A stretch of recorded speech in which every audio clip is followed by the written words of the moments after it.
Bonjour mes chers Sagittaires, je vous remercie de me retrouver pour cette guidance amoureuse trimestrielle qui va s'attarder donc sur ce printemps 2025 dans le cadre amoureux. Il a été réalisé ce tirage avec le tarot Lumen, mais j'ai également travaillé avec deux oracles pour compléter. Et la première énergie que nous avons, donc, il va couvrir grosso modo bon, mars, une partie de mars, parce que le printemps commence fin mars, mais surtout avril, mai, juin, quoi. Alors, la première énergie que nous avons pour vous, mes chers Sagittaires, va nous permettre d'identifier ce qui va peut-être permettre de changer votre vie amoureuse dans le cadre des mois qui viennent, pardon, ce trimestre qui vient, c'est-à-dire quelle évolution est possible dans votre vie amoureuse, si vous faites le bon choix, quelle opportunité, quel changement significatif peut survenir, potentiel en tout cas d'évolution positive et significatif. Et nous avons le 5 de coupe. Alors, le 5 de coupe, c'est une invitation à faire le deuil de quelque chose qui ne marche pas ou qui ne marche plus.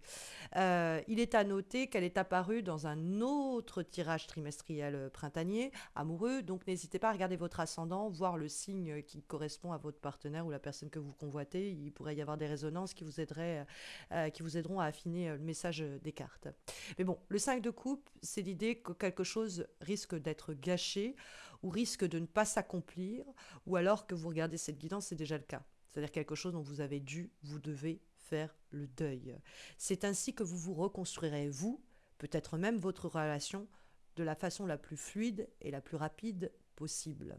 Parce que la carte du 5 de coupe nous dit, il y a deux façons de voir les choses. Soit on s'apitoie sur ce qui a été raté, manqué, qui n'a pas su trouver son accomplissement, et on s'attarde sur ce verre à moitié vide, dirons-nous.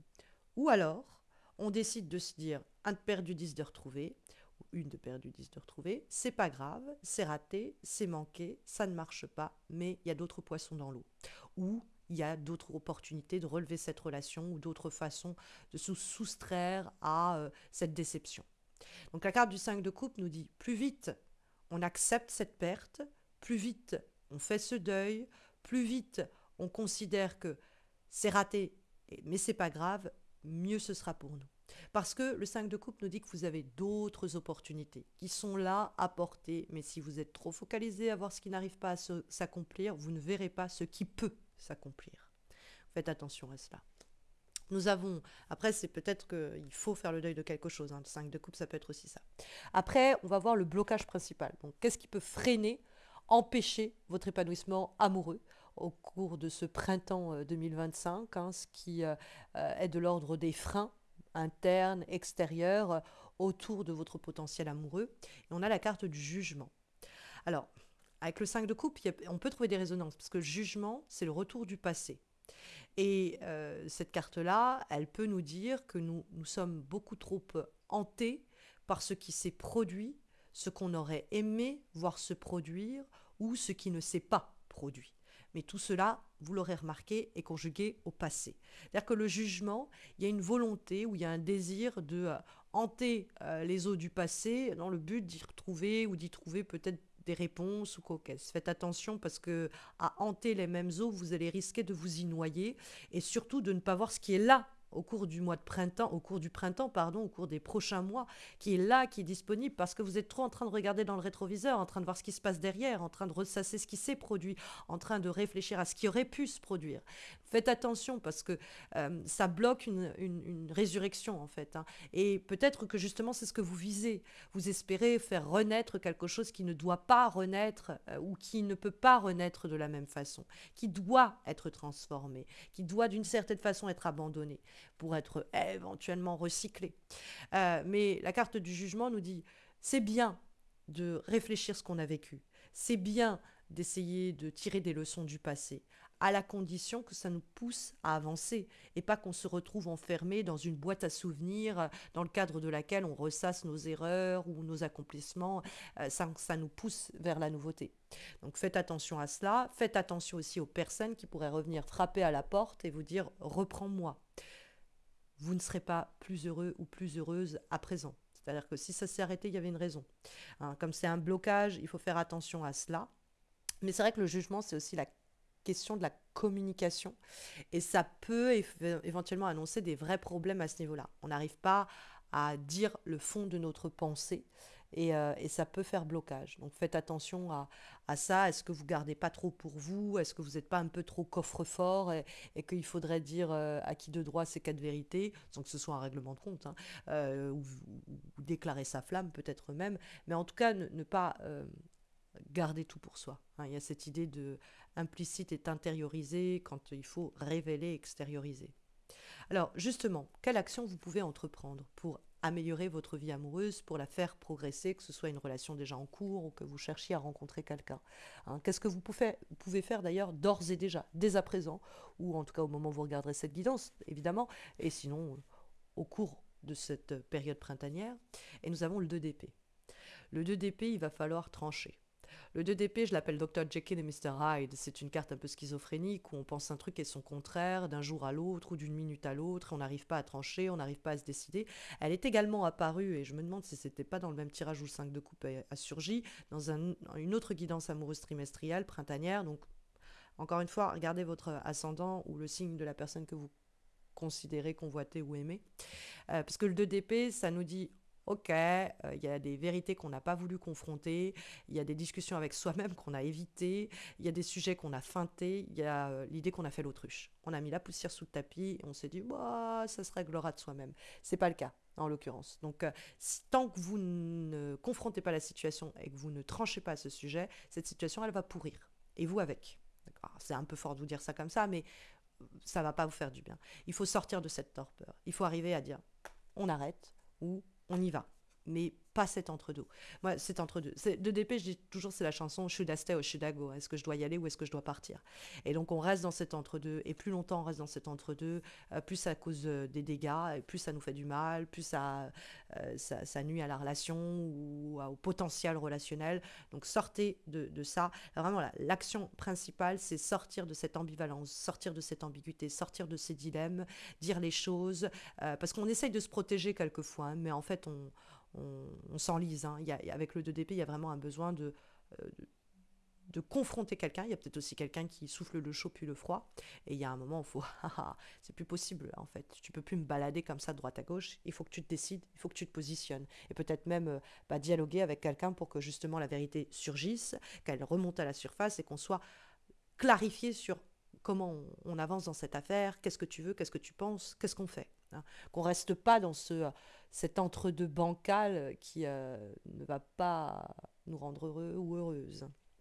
Alors justement, il peut y avoir des énergies un peu cachées, des tensions sous-jacentes, implicites, inconscientes, invisibles, qui pourraient nuire à la progression de votre vie sentimentale, et c'est exprimé par le 7 de coupe. Et ça marche bien avec le 2 d'épée et même avec la carte du jugement, parce que le 7 de coupe, ça peut être l'idée qu'on est là en train de se dire peut-être bien que oui, peut-être bien que non, ah on pourrait faire ceci, mais peut-être qu'il va se passer cela, mais peut-être qu'il va se produire ceci, et puis il n'y a rien qui se passe en fait, parce qu'on est juste dans le et si, trois petits points. Et le 7 de coupe nous dit, bah, en fait, soit on est face à des gens comme ça, qui n'arrivent pas à se positionner clairement, qui n'arrivent pas à nous dire ce qu'ils veulent, qui n'arrivent pas à on va dire, rendre tangible les possibles d'une relation. Donc des personnes un peu fuyantes, qui veulent s'amuser, mais qui veulent jamais rien clarifier. Ou alors, il y a tellement de possibles envisagés qu'on n'ose pas choisir, parce que choisir, c'est renoncer, quoi. Et donc, on reste dans ce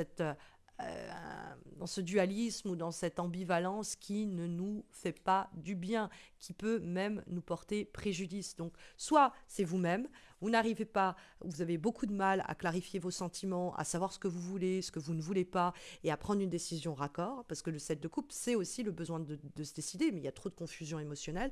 Ou alors, vous êtes en interaction avec quelqu'un qui pousse à cela, c'est-à-dire quelqu'un qui n'arrive pas à se décider, qui n'arrive pas à dire les choses clairement, et il va falloir dans ce cas-là avoir une conversation de fond, parce que cette situation ne peut pas durer, hein. Si vous voulez vous épanouir amoureusement, vous êtes otage de cette affaire, hein. Donc, que ce soit votre couple ou que ce soit quelqu'un que vous venez à rencontrer, le résultat est le même. Il faut se dépatouiller de cette situation de non-dit, dirons-nous.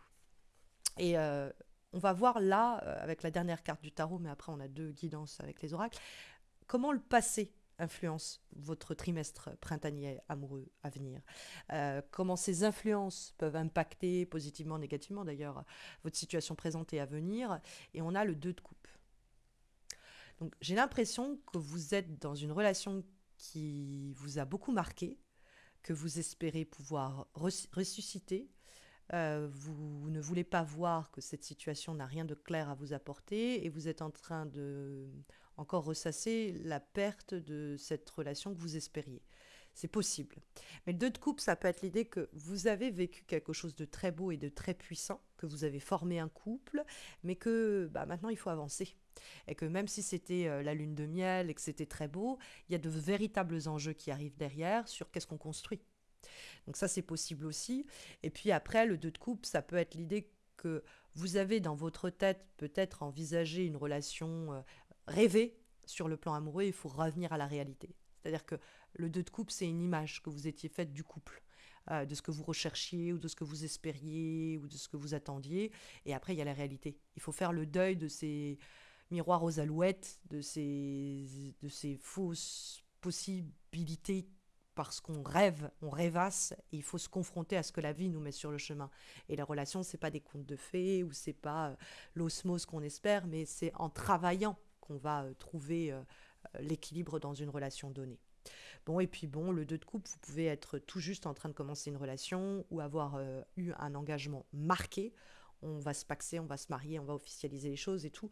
Et puis, il y a tout un travail sur la suite, en fait. Et même si on a pris cette décision, ça ne suit pas derrière concrètement. Et donc, le trimestre qui vient, on travaille à cela. D'ailleurs, comme avant-dernière guidance pour ce mois, pour ce trimestre printanier, pardon, nous avons une lame issue du petit oracle des synchronicités et on vous dit dans une semaine. Donc quand vous regarderez cette vidéo, ce sera dans une semaine. La semaine prochaine, les planètes s'aligneront pour que ta prière trouve écho et que la réponse émerge. Ton énergie brillera de mille feux, illuminant les zones obscures, faisant surgir les secrets enfouis. Le voile de l'inconscient sera dissous, laissant jaillir la lumière de la vérité.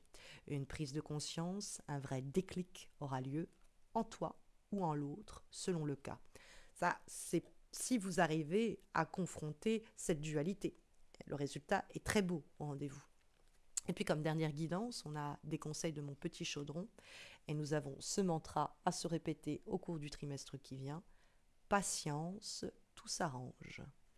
Donc patientez, les choses finiront par s'arranger.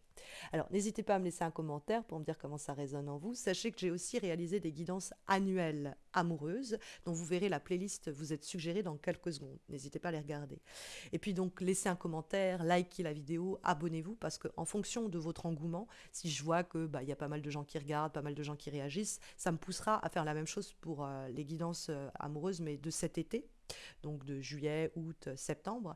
Mais bon, c'est à la condition, parce que ça me demande beaucoup de temps et d'investissement, donc ça dépendra de si je vois si ça parle ou pas. Parce que j'ai déjà fait des guidances amoureuses trimestrielles par le passé et ça n'a jamais suscité beaucoup d'engouement.